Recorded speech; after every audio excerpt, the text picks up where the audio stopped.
ನಮಸ್ಕಾರ ಪ್ರೀತಿಯ ವಿದ್ಯಾರ್ಥಿಗಳೇ, ನಾವು ಕಳೆದ ತರಗತಿಯಲ್ಲಿ ಅಧ್ಯಾಯ 9 ನೆಪೋಲಿಯನ್ ಮತ್ತು ರಾಷ್ಟ್ರೀಯತೆಯ ಯುಗ, ಈ ಅಧ್ಯಾಯದಲ್ಲಿ ನಾವು ಮೊದಲನೇ ಟಾಪಿಕ್ ನೆಪೋಲಿಯನ್ನನ ಜೀವನ ಮತ್ತು ನೆಪೋಲಿಯನ್ನನ ಸಾಧನೆಗಳು ಮತ್ತು ಅವನ ಅವನತಿಗೆ ಕಾರಣವಾದಂಥ ಅಂಶಗಳನ್ನು ಕುರಿತು ತಿಳಿದುಕೊಂಡಿದ್ದೆವು. ಇಂದಿನ ತರಗತಿಯಲ್ಲಿ ನಾವು ಯುರೋಪಿನಲ್ಲಿ ರಾಷ್ಟ್ರೀಯತೆಯ ಬೆಳವಣಿಗೆಯ ಪರಿಣಾಮವಾಗಿ ಇಟಲಿ ಮತ್ತು ಜರ್ಮನಿ ರಾಷ್ಟ್ರಗಳು ಏಕೀಕರಣವನ್ನು ಸಾಧಿಸ್ತವೆ.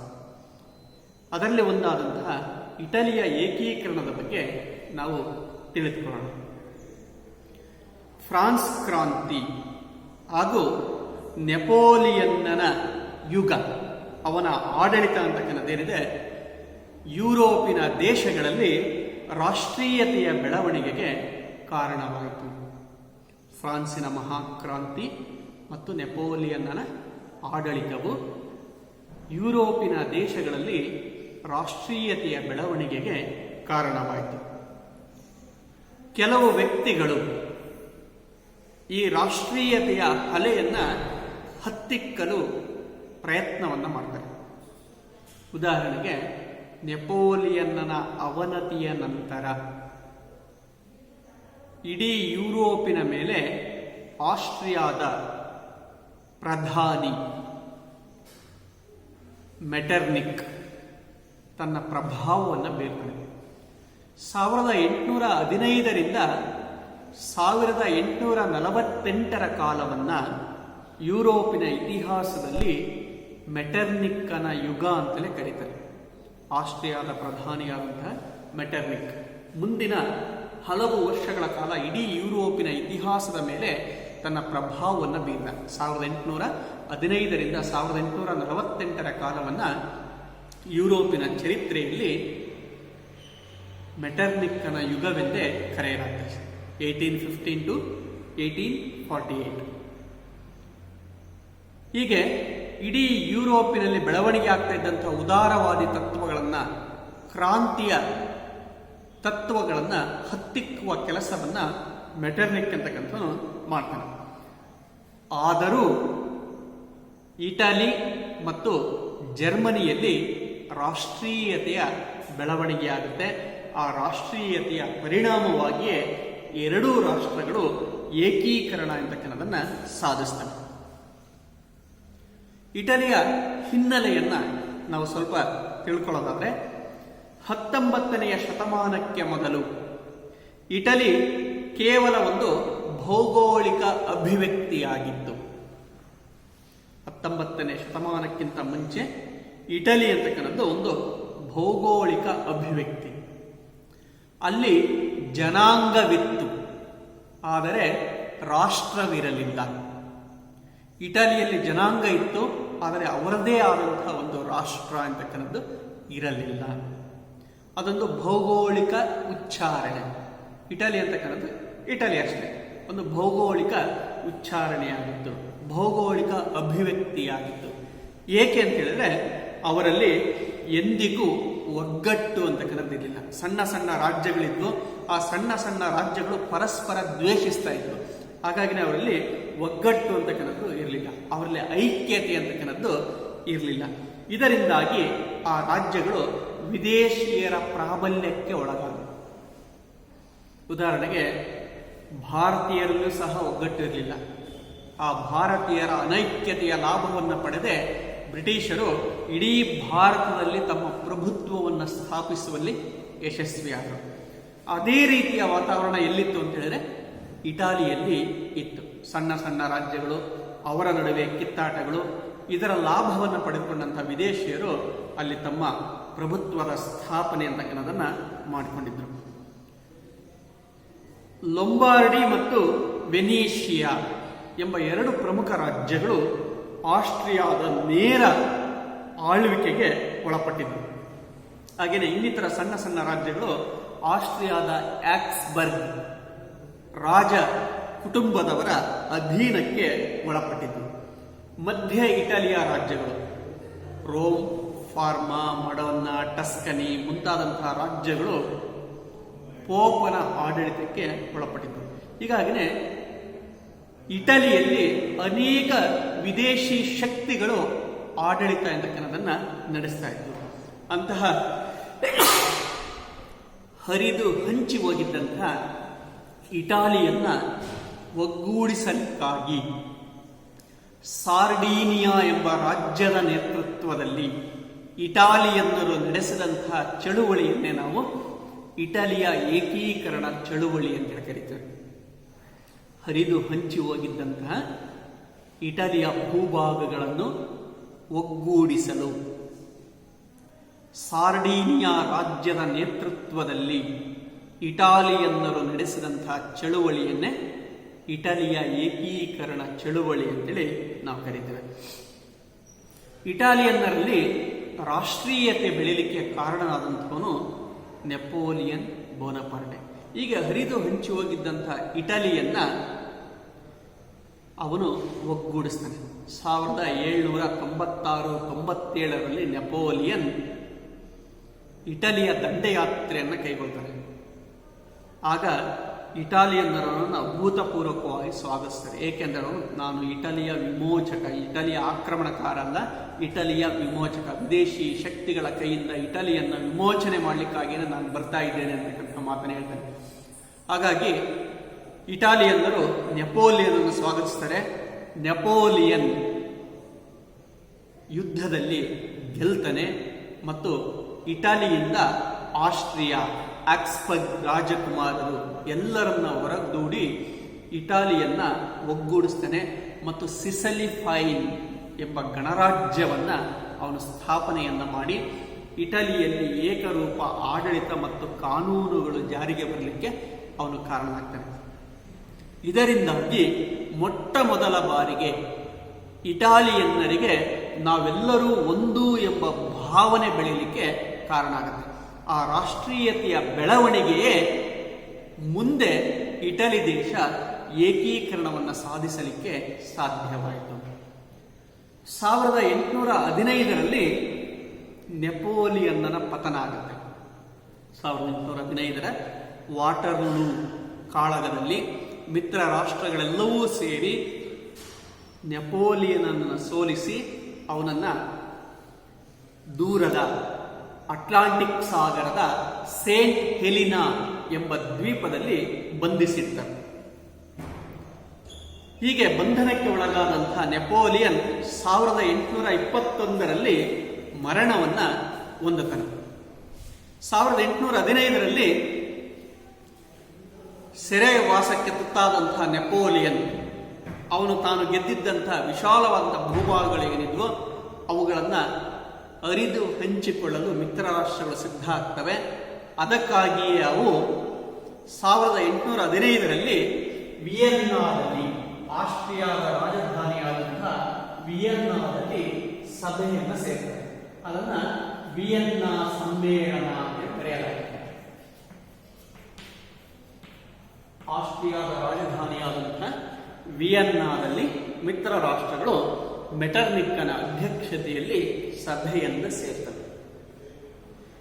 ಈ ಸಭೆಯಲ್ಲಿ ರಾಜಪ್ರಭುತ್ವದ ನಿಷ್ಠಾವಂತ ಬೆಂಬಲಿಗನಾಗಿದ್ದಂತಹ ಮೆಟರ್ನಿಕ್ ಅಧ್ಯಕ್ಷತೆಯನ್ನ ವಹಿಸಿಕೊಳ್ತಾನೆ. ನೆಪೋಲಿಯನ್ ಒಗ್ಗೂಡಿಸಿದ್ದಂಥ ಇಟಲಿಯ ರಾಜ್ಯಗಳು ಏನಿದ್ವು ಅದನ್ನ ಸಿಸಲಿ ಫೈನ್ ಅಂತೇಳಿ ನಾವು ಕರೀತಾರೆ. ಆ ಸಿಸಲಿ ಫೈನ್ ಗಣರಾಜ್ಯವನ್ನ ಈ ಸಮ್ಮೇಳನದಲ್ಲಿ ಅರಿದು ಹಂಚಲಾಗಿದೆ.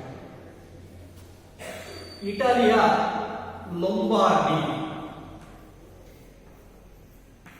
ಮತ್ತು ವೆನಿಷಿಯಾ ಎಂಬ ಎರಡು ರಾಜ್ಯಗಳನ್ನ ಆಸ್ಟ್ರಿಯಾ ದೇಶ ತನ್ನ ನೇರ ಅಧೀನಕ್ಕೆ ಒಳಪಡಿಸಿಕೊಳ್ಳುತ್ತದೆ. ಆಸ್ಟ್ರಿಯಾ ದೇಶವು ಲೊಂಬಾರ್ಡಿ ಮತ್ತು ವೆನಿಷಿಯಾ ಎಂಬ ಎರಡು ಪ್ರದೇಶಗಳನ್ನು ತನ್ನ ನೇರ ಆಳ್ವಿಕೆಗೆ ಒಳಪಡಿಸಿಕೊಳ್ಳುತ್ತೆ. ಮಧ್ಯ ಇಟಲಿಯ ರಾಜ್ಯಗಳಾದಂತಹ ಫಾರ್ಮಾ, ಮಡೋನ್ನ ಮತ್ತು ಟಸ್ಕನಿ ಫಾರ್ಮಾ, ಮೊಡೋನ್ನ, ಟಸ್ಕನಿ ಎಂಬ ರಾಜ್ಯಗಳನ್ನ ಆಸ್ಟ್ರಿಯಾದ ಆಬ್ಸ್ಬರ್ಗ್ ರಾಜರ ಆಡಳಿತಕ್ಕೆ ನೀಡಲಾಗಿದೆ.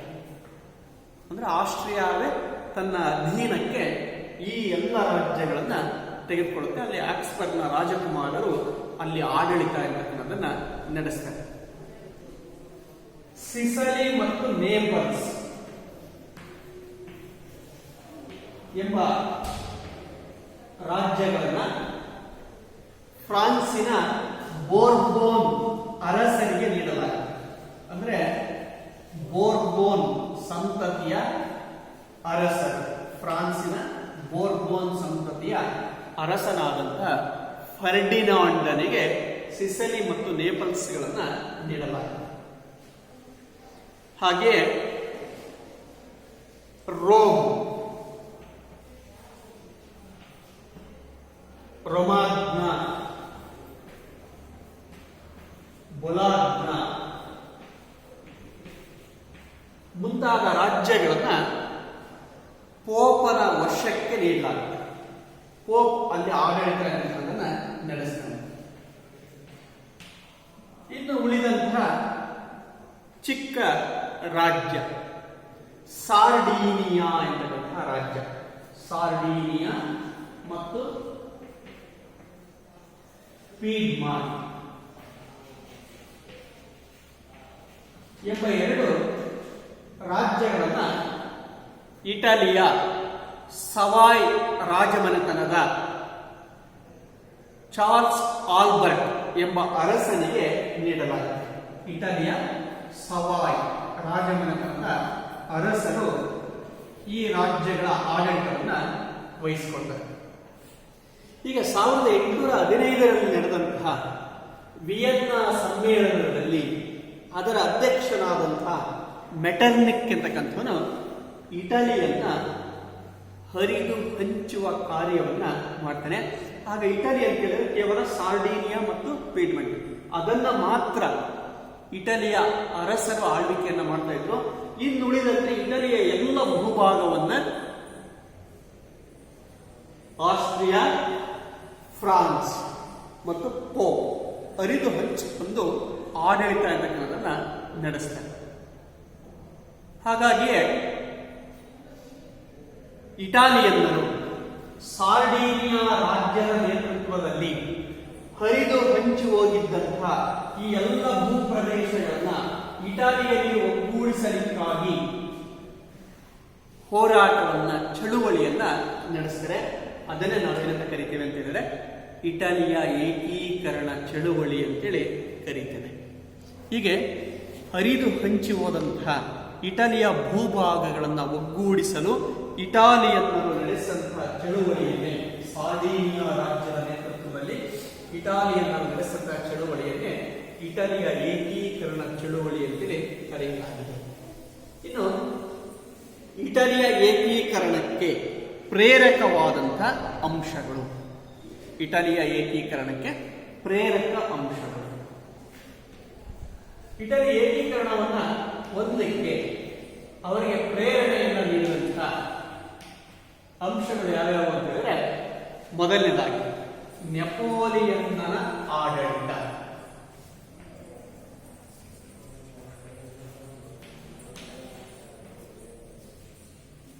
ನೆಪೋಲಿಯನ್ನ ಆಡಳಿತ. ನೆಪೋಲಿಯನ್, ನಾನು ಆಗ್ಲೇ ಹೇಳಿದ್ದೇನೆ, 1796 ಮತ್ತು 97ರಲ್ಲಿ ಇಟಲಿಯ ದಂಡಯಾತ್ರೆಯನ್ನ ಕೈಗೊಳ್ತಾನೆ.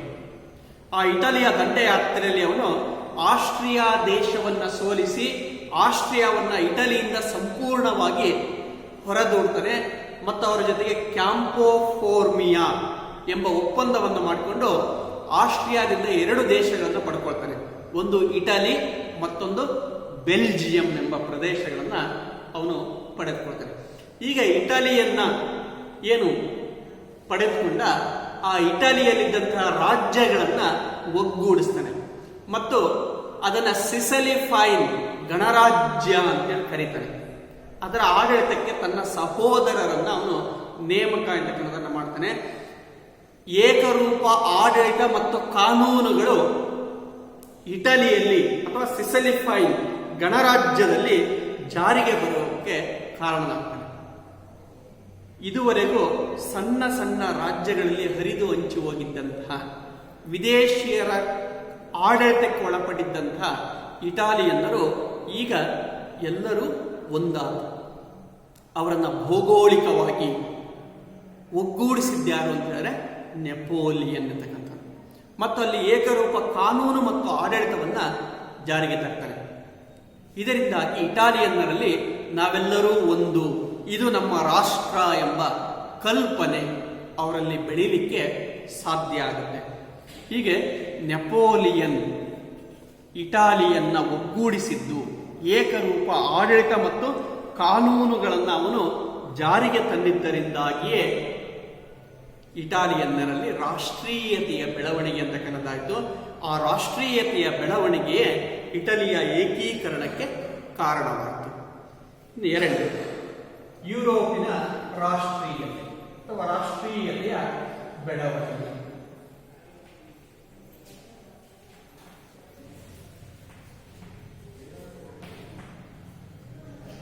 ಹತ್ತೊಂಬತ್ತನೆಯ ಶತಮಾನವನ್ನ ಯುರೋಪಿನ ರಾಷ್ಟ್ರೀಯತೆಯ ಯುಗ ಅಂತೇಳಿ ಕರೆಯಲಾಗಿದೆ.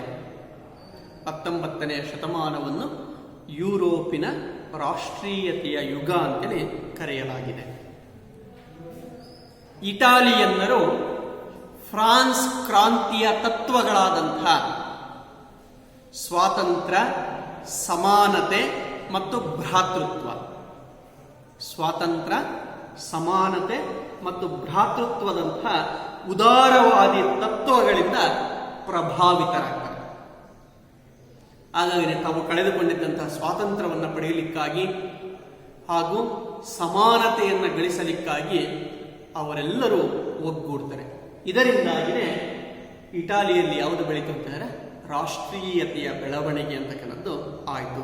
ನಾವೆಲ್ಲರೂ ಒಗ್ಗೂಡಿ ನಮ್ಮ ರಾಷ್ಟ್ರವನ್ನು ಕಟ್ಟಬೇಕು ಎಂತಕ್ಕಂಥ ಛಲ ಇಟಾಲಿಯನ್ನರಲ್ಲಿ ಮೂಡ್ತಾ ಹೋಗುತ್ತೆ. ಹಾಗಾಗಿನೇ ಆ ರಾಷ್ಟ್ರೀಯತೆಯ ಬೆಳವಣಿಗೆ ಯಾವುದಕ್ಕೆ ಕಾರಣವಾಯಿತು ಅಂತಂದರೆ ಇಟಲಿಯ ಏಕೀಕರಣಕ್ಕೆ ಕಾರಣವಾಯಿತು. ಇನ್ನು ಮೂರನೇದು ಫ್ರಾನ್ಸ್ ಕ್ರಾಂತಿಗಳ ಪ್ರಭಾವ.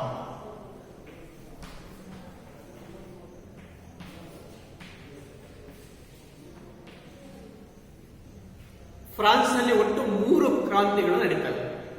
1789ರ ಫ್ರಾನ್ಸ್ನ ಮಹಾಕ್ರಾಂತಿ. ಆ ಕ್ರಾಂತಿಯೇ ವಿಶ್ವಕ್ಕೆ ಉದಾರವಾದಿ ತತ್ವಗಳನ್ನು ಕೊಡುಗೆಯಾಗಿ ಕೊಟ್ಟು ಸ್ವಾತಂತ್ರ್ಯ, ಸಮಾನತೆ ಮತ್ತು ಭ್ರಾತೃತ್ವ ಎಂಬ 3 ಉದಾರವಾದಿ ತತ್ವಗಳನ್ನು ಜಗತ್ತಿಗೆ ಕೊಡುಗೆಯಾಗಿ ಕೊಟ್ಟಂತಹ ಕ್ರಾಂತಿಯೇ ಯಾವುದು ಅಂತಂದರೆ ಫ್ರಾನ್ಸಿನ ಮಹಾಕ್ರಾಂತಿ ಅಂತ ಕರೆಯುತ್ತಾರೆ. ಅದು 1789ರಲ್ಲಿ ನಡೀತು. ಅದರ ಪ್ರಭಾವ ಇಟಲಿ ಮತ್ತು ಜರ್ಮನಿ ದೇಶಗಳ ಮೇಲೆ ಆಗುತ್ತೆ. 1830ರಲ್ಲಿ ಎರಡನೆಯ ಬಾರಿಗೆ ಫ್ರಾನ್ಸಿನಲ್ಲಿ ಕ್ರಾಂತಿ ಆಗುತ್ತೆ. 1830ರಲ್ಲಿ ಎರಡನೆಯ ಬಾರಿಗೆ ಫ್ರಾನ್ಸಿನಲ್ಲಿ ಕ್ರಾಂತಿ ಆಗುತ್ತೆ. ಫ್ರಾನ್ಸಿನ ಕ್ರಾಂತಿಯ ಪ್ರಭಾವ ಇಟಲಿಯ ಮೇಲೂ ಸಹ ಆಗುತ್ತೆ. ಇಟಲಿಯ ಸವಾಯ್ ಎಂಬ ಪ್ರದೇಶದಲ್ಲಿ ದಂಗೆ ಅಂತಕ್ಕಂಥದ್ದು ಸಂಭವಿಸುತ್ತೆ. ಹಾಗಾಗಿನೇ ಫ್ರಾನ್ಸ್ ಕ್ರಾಂತಿಯ ತತ್ವಗಳು ಇಟಾಲಿಯನ್ನರ ಮೇಲೆ ಪ್ರಭಾವವನ್ನು ಬೀರಿ ಇಟಾಲಿಯನ್ನರು ಒಗ್ಗೂಡುವಂತೆ ಮಾಡಿದರು. ಹಾಗೆಯೇ ಮೂರನೆಯ ಕ್ರಾಂತಿ 1848ರಲ್ಲಿ ನಡೆಯಿತು. 1848ರ ಫ್ರಾನ್ಸ್ ಕ್ರಾಂತಿ. ಈ ಫ್ರಾನ್ಸ್ ಕ್ರಾಂತಿ ಮೆಟರ್ನಿಕ್ಕನ ಪತನಕ್ಕೆ ಕಾರಣ ಆಗುತ್ತೆ.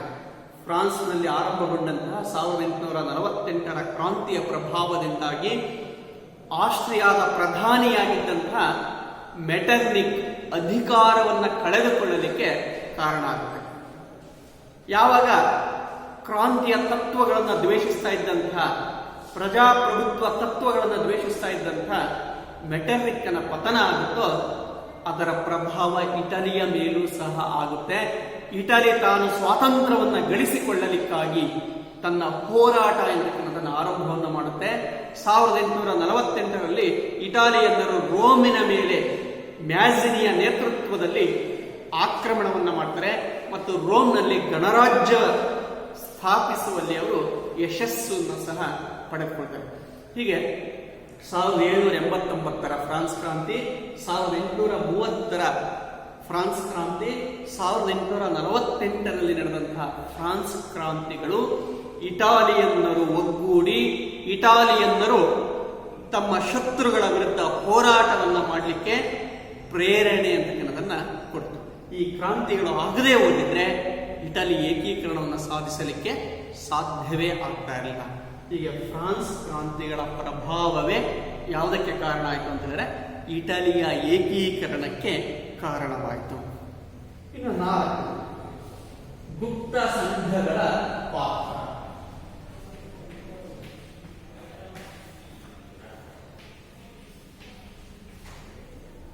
ಇಟಲಿಯ ಏಕೀಕರಣಕ್ಕೆ ಮತ್ತೊಂದು ಪ್ರಮುಖ ಪ್ರೇರಕ ಅಂಶ ಅಂತ ಹೇಳಿದ್ರೆ ಗುಪ್ತ ಸಂಘಗಳು.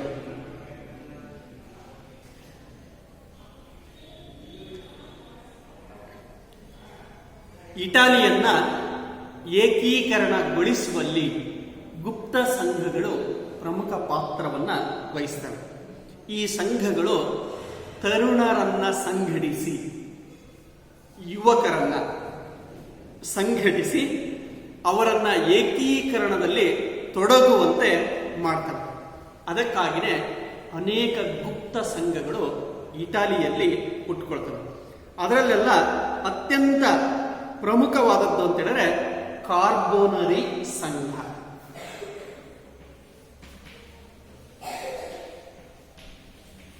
ಕಾರ್ಬೋನರಿ ಸಂಘ 1820ರಲ್ಲಿ ಈ ಕಾರ್ಬೋನರಿ ಸಂಘ ಅಂತಕ್ಕಂಥದ್ದು ಹುಟ್ಟುಕೊಳ್ತು. ಇಟಾಲಿಯನ್ನರಲ್ಲಿ ರಾಷ್ಟ್ರ ಪ್ರಜ್ಞೆಯನ್ನ ಮೂಡಿಸುವುದು, ರಾಷ್ಟ್ರೀಯ ಐಕ್ಯತೆಯನ್ನ ಮಾಡುವುದು ಮತ್ತು ರಾಷ್ಟ್ರ ನಿರ್ಮಾಣದಲ್ಲಿ ಯುವಕರನ್ನ ತೊಡಗಿಸುವುದು ಈ ಸಂಘದ ಧ್ಯೇಯೋದ್ದೇಶಗಳಾಯಿತು. ಈ ಸಂಘವು ಗುಪ್ತ ಸಭೆಗಳನ್ನು ನಡೆಸುವುದರ ಮೂಲಕ ಯುವಕರನ್ನ ಕ್ರಾಂತಿಕಾರರಾಗಿ ರೂಪಿಸ್ತಾ ಇತ್ತು ಮತ್ತು ಇಟಲಿಯ ಏಕೀಕರಣಕ್ಕಾಗಿ ರಹಸ್ಯ ಕಾರ್ಯಾಚರಣೆಗಳನ್ನು ನಡೆಸ್ತಾ ಇತ್ತು. ಆಸ್ಟ್ರಿಯಾ ಇಂತಹ ಸಂಘಗಳನ್ನು ಸದೆ ಬಡಿತಕ್ಕಂಥ ಕೆಲಸವನ್ನು ಮಾಡುತ್ತೆ. ಮೆಟರ್ನಿಕ್ ಅಂತಕ್ಕಂಥನು ಇಂತಹ ಗುಪ್ತ ಸಂಘಗಳನ್ನು ಸದೆ ಬಡಿತಕ್ಕಂಥ ಕೆಲಸವನ್ನ ಮಾಡ್ತಾರೆ. ಹಾಗಾಗಿ ಕಾರ್ಬೋನರಿ ಸಂಘದ ಸದಸ್ಯರು ಹಗಲಿನಲ್ಲಿ ಸಭೆಯನ್ನ ಸೇರದೆ ರಾತ್ರಿಯ ವೇಳೆಯಲ್ಲಿ ಕಲ್ಲಿದ್ದಿಲಿನ ಬೆಳಕಿನಲ್ಲಿ ಅವರು ರಹಸ್ಯ ಸಭೆಗಳನ್ನು ಸಮಾಲೋಚಿಸಿ ಬೆಳಗ್ಗೆ ದಿಢೀರನೆ ಪ್ರತಿಭಟನೆಗಳನ್ನು ನಡೆಸ್ತಾ ಇದ್ದಾರೆ. ಹಾಗಾಗಿ ಕಾರ್ಬೋನರಿ ಸಂಘವನ್ನ ಕಲ್ಲಿದ್ದಲು ಸುಡುವವರ ಸಂಘ ಅಂತಲೂ ಕರೀತಾರೆ. ಕಾರ್ಬೋನರಿ ಸಂಘವನ್ನ ಕಲ್ಲಿದ್ದಲು ಸುಡುವವರ ಸಂಘ ಅಂತಲೂ ಸಹ ಕರೆಯಲಾಗಿದೆ. ಹೀಗೆ ರಾತ್ರಿಯ ವೇಳೆಯಲ್ಲಿ ಕಲ್ಲಿದ್ದಲಿನ ಬೆಳಕು ಮತ್ತು ಅದರ ತಾಪದಲ್ಲಿ ಅವರು ರಹಸ್ಯ ಕಾರ್ಯತಂತ್ರಗಳನ್ನು ರೂಪಿಸಿ ಬೆಳಗಾದ ತಕ್ಷಣವೇ ಅವುಗಳನ್ನು ದಿಢೀರನೆ ಕಾರ್ಯರೂಪಕ್ಕೆ ತಂದು ಸರ್ಕಾರದ ವಿರುದ್ಧ ಪ್ರತಿಭಟನೆಗಳನ್ನ ಮಾಡ್ತಾ ಇದ್ರು. ಆಸ್ಟ್ರಿಯಾದ ವಿರುದ್ಧ ಪ್ರತಿಭಟನೆಗಳನ್ನ ಮಾಡ್ತಾ ಇದ್ರು. ಅದಕ್ಕಾಗಿ ರೂಪುಗೊಂಡಂತಹ ಸಂಘವೇ ಯಾವುದು ಅಂತಾರೆ ಕಾರ್ಬೋನರಿ ಅಂತಕ್ಕಂತಹ ಸಂಘ. ಈ ಸಂಘ ಮುಂದೆ ಏಕೀಕರಣದ ನಾಯಕರನ್ನು ಸೃಷ್ಟಿ ಮಾಡುತ್ತೆ. ಇಟಲಿಯಲ್ಲಿ ಹೋರಾಟ ಮಾಡಲು ಬೇಕಾದಂತಹ ನಾಯಕರನ್ನ ಸೃಷ್ಟಿಸಿಕೊಡ್ತು. ಜೋಸೆಫ್ ಮ್ಯಾಜಿನಿ ಇಟಲಿಯ ಏಕೀಕರಣದ ಹೃದಯ ಅಂತೇಳಿ ಅವರನ್ನು ಕರೆಯಲಾಗುತ್ತೆ. ಅಂತಹ ಶ್ರೇಷ್ಠ ನಾಯಕ ಯಾವುದರ ತರಬೇತಿಯನ್ನು ಪಡೆದಿದ್ದ ಅಂತಂದ್ರೆ ಕಾರ್ಬೋನರಿ ಸಂಘದ ಸದಸ್ಯನಾಗಿ ತರಬೇತಿ ಅಂತಕ್ಕನ್ನೋದನ್ನ ಪಡೆದಿದ್ದ. ಅದೇ ರೀತಿ ಇಟಲಿಯ ಖಡ್ಗ ಅಂತೇಳಿ ಕರೆಸಿಕೊಂಡಂತಹ ಜೋಸೆಫ್ ಗ್ಯಾರಿಬಾಲ್ಡಿ ಅವನು ಕಾರ್ಬೋನರಿ ಸಂಘದ ಸದಸ್ಯನಾಗಿ ದೇಶ ಪ್ರೇಮವನ್ನು ಬೆಳೆಸಿಕೊಂಡು ದೇಶ ಕಟ್ಟಲಿಕ್ಕಾಗಿ ಖಡ್ಗವನ್ನು ಹಿಡಿದು ಹೋರಾಟ ಅಂತಕ್ಕನ್ನೋದನ್ನ ಮಾಡಿ ಇಟಲಿಯ ಖಡ್ಗ ಅಂತಲೇ ಅವನು ಕರೆಸಿಕೊಳ್ತಾನೆ. ಈಗ ಕಾರ್ಬೋನರಿ ಸಂಘ ಕೇವಲ ಐಕ್ಯತೆಯನ್ನು ಮೂಡಿಸಲಿಲ್ಲ, ರಾಷ್ಟ್ರೀಯ ಪ್ರಜ್ಞೆಯನ್ನಷ್ಟೇ ಬೆಳೆಸ್ತಿಲ್ಲ, ಹೋರಾಟಕ್ಕೆ ಬೇಕಾದಂತಹ ನಾಯಕರನ್ನು ಸಹ ಅದು ತರಬೇತಿಗೊಳಿಸಿತು. ಹೀಗೆ ಇಟಲಿಯ ಏಕೀಕರಣದಲ್ಲಿ ಗುಪ್ತ ಸಂಘಗಳು ಸಹ ಪ್ರಮುಖವಾದಂತಹ ಪಾತ್ರವನ್ನು ವಹಿಸ್ತವೆ. ಈ ಗುಪ್ತ ಸಂಘಗಳ ಪ್ರೇರಣೆಯಿಂದಾಗಿಯೇ ಯಾವುದು ನಡೀತು ಅಂತ ಹೇಳಿದ್ರೆ ಇಟಲಿಯ ಏಕೀಕರಣ ಅಂತಕ್ಕಂಥದ್ದು ನಡೆಯಿತು. ಇನ್ನು 5ನೇದಾಗಿ ದೇಶಭಕ್ತರ ಪಾತ್ರ, ಮಹಾನ್ ವ್ಯಕ್ತಿಗಳ ಜನನ.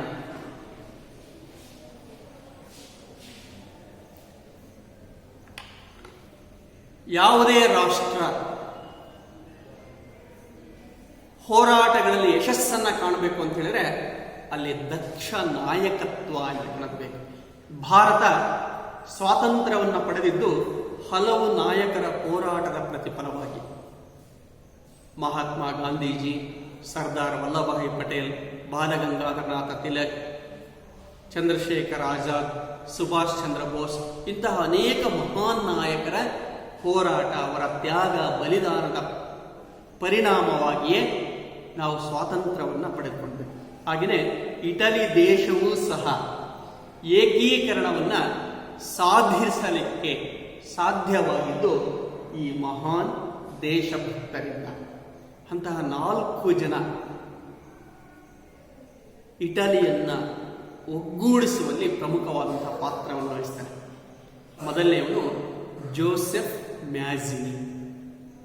ಯಂಗ್ ಇಟಲಿ, ತರುಣ ಇಟಲಿ ಎಂಬ ಸಂಘಟನೆಯನ್ನು ಕಟ್ಟುವುದರ ಮೂಲಕ ಇಟಾಲಿಯನ್ನರ ಪ್ರತಿಯೊಬ್ಬರ ಹೃದಯವು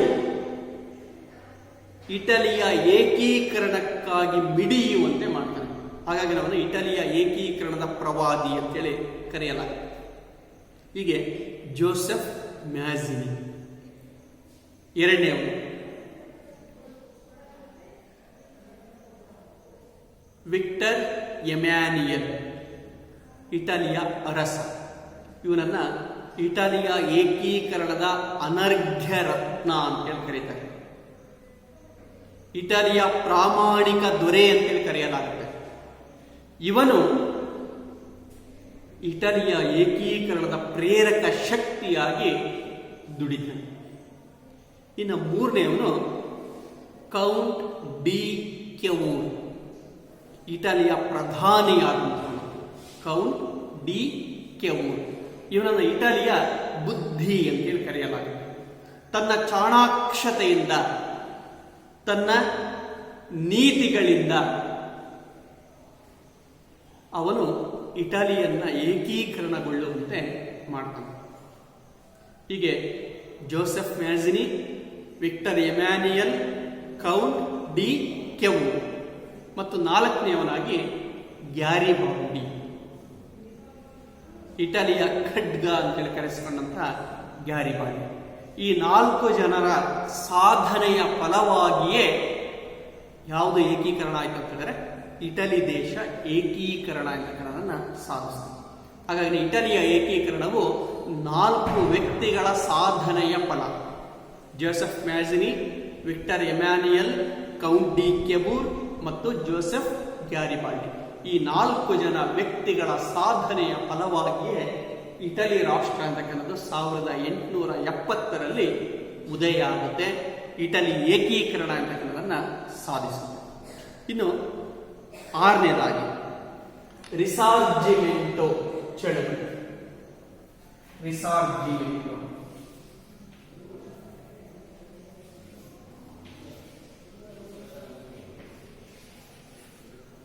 ರಿಸಾರ್ಜಿಮೆಂಟೋ ಚಳವಳಿ. ರಿಸಾರ್ಜಿಮೆಂಟೋ ಅಂತ ಹೇಳಿದ್ರೆ ಪುನರುತ್ಥಾನ ಅಂತೇಳಿ. ರಿಸಾರ್ಜಿಮೆಂಟೋ ಅಂತ ಹೇಳಿದ್ರೆ ಪುನರುತ್ಥಾನ. ಇಟಲಿಯ ಗತ ವೈಭವವನ್ನ ಪುನರ್ಸ್ಥಾಪಿಸುವುದು. ನೀವೆಲ್ಲ ರೋಮನ್ ಸಾಮ್ರಾಜ್ಯದ ಭವ್ಯ ಇತಿಹಾಸವನ್ನ ಓದಿದ್ದೀರ. ಇಟಲಿ ದೇಶದ ರಾಜಧಾನಿಯೇ ಯಾವುದು ಅಂತ ಹೇಳಿದ್ರೆ ರೋಮ್.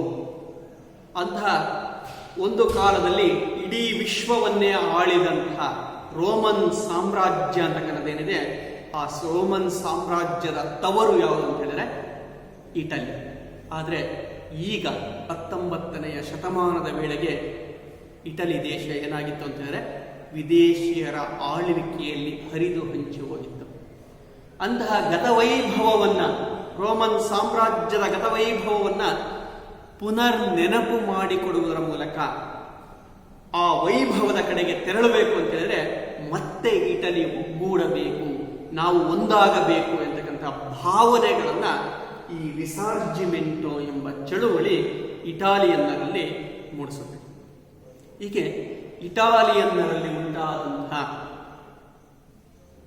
ಬದಲಾವಣೆ, ಅವರ ಮೇಲೆ ಬೀರಿದಂತಹ ಪ್ರಭಾವ, ಪ್ರೇರಕ ಅಂಶಗಳು ಇಟಾಲಿಯನ್ನರು ಒಗ್ಗೂಡಿ ಏಕೀಕರಣವನ್ನು ನಡೆಸಲಿಕ್ಕೆ ಅವರಿಗೆ ಪ್ರೇರಣೆ ಅಂತಕ್ಕನ್ನೋದನ್ನು ನೀಡ್ತವೆ. ಇದನ್ನು ನಿಮಗೆ 5 ಅಂಕಕ್ಕೆ ಪ್ರಶ್ನೆಯನ್ನು ಕೇಳಬಹುದು.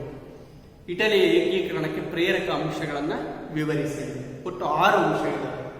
ಮೊದಲನೇದು ನೆಪೋಲಿಯನ್ನನ ಆಡಳಿತ, 2ನೇದು ರಾಷ್ಟ್ರೀಯತೆಯ ಬೆಳವಣಿಗೆ, 3ನೇದು ಫ್ರಾನ್ಸ್ ಕ್ರಾಂತಿಗಳ ಪ್ರಭಾವ, 4ನೇದು ಗುಪ್ತ ಸಂಘಗಳ ಪಾತ್ರ, 5ನೇದು ದೇಶಭಕ್ತರ ಪಾತ್ರ ಮತ್ತು 6ನೇದು ರಿಸಾರ್ಜಿಮೆಂಟ್ ಚಳುವಳಿ. ಇವುಗಳ ಪ್ರೇರಣೆಯಿಂದಾಗಿಯೇ ಇಟಲಿ ಏಕೀಕರಣವನ್ನು ಸಾಧಿಸಲಿಕ್ಕೆ ಸಾಧ್ಯವಾಯಿತು. ಮುಂದಿನ ತರಗತಿಯಲ್ಲಿ ನಾವು ಇಟಲಿಯ ಏಕೀಕರಣದ ಹಂತಗಳ ಬಗ್ಗೆ ತಿಳ್ಕೊಳ್ಳೋಣ. ಎಲ್ಲರಿಗೂ ನಮಸ್ಕಾರ.